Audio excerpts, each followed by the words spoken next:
नमस्कार मित्रांनो, कशा आहात सर्वजण? आय होप तुम्ही तुमच्या लाईफमध्ये चांगलं करत असणार.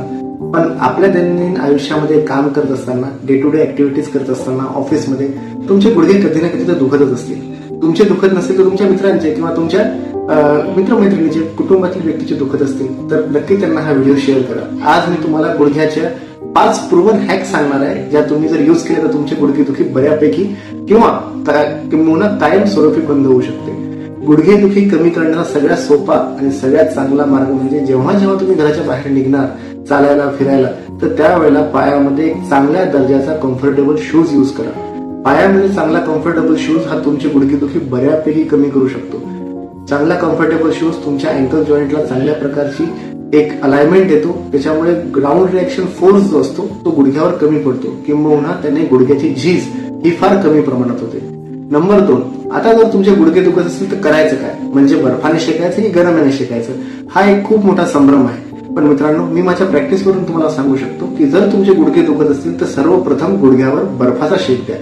बर्फाच्या शेकाने ज्या आपल्या पायाच्या रक्तवाहिन्या आहेत त्या आकुंचन पावतात आणि त्यामुळे गुडघ्याची जी सुजन आहे ती बऱ्यापैकी कमी होते. तुमचे गुडघेदुखी चुटकीसरशी थांबून जाते. गुडघेदुखी किंबहुना न व्हावी यासाठी काय केलं पाहिजे? तर नंबर 3 आहे चांगल्या दर्जाचा कॅल्शियम युक्त पदार्थ खाणे. आता आपण कोणते पदार्थ, कॅल्शियम युक्त पदार्थ आपल्या आयुष्यात खाल्ले पाहिजे?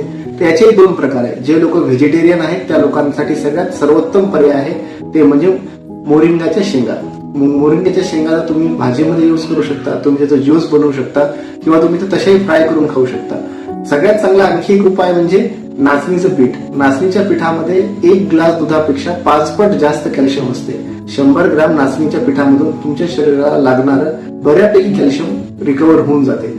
नाचणी कशी खायची? तुम्ही नाचणी साधी भाजून दुधामध्ये मिसळून खाऊ शकता, नाचणीचा शिरा करू शकता किंवा तुम्ही नाचणीचा भाकरी बनवून पण खाऊ शकता.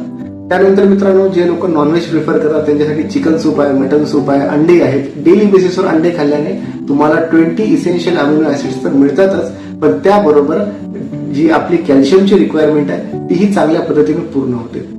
गुडघेदुखी टाळण्याकरिता एक चांगला आणि प्रूव्हन उपाय हा पण आहे की इंडियन टॉयलेट पेक्षा वेस्टर्न टॉयलेट यूज करा.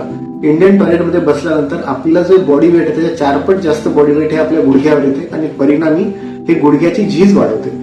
युजली इंडियन टॉयलेटपेक्षा वेस्टर्न टॉयलेट हे गुडघेदुखीचा त्रास आपला कमी करू शकते. एवढं सगळं करूनही जर तुमची गुडघेदुखी थांबत नसेल मित्रांनो तर जवळच्या फिजिओथेरपिस्टला भेट द्या आणि ज्या इसेन्शियल गुडघ्याच्या एक्सरसाइजेस आहेत त्या गुडघेदुखीच्या एक्सरसाइजेस शिकून घ्या. गुडघेदुखीच्या एक्सरसाइजेस केल्याने गुडघ्याची ताकद वाढते आणि गुडघे लॉंग टर्म साठी खूप चांगल्या प्रकारे प्रिपेअर होतात. थँक्यू.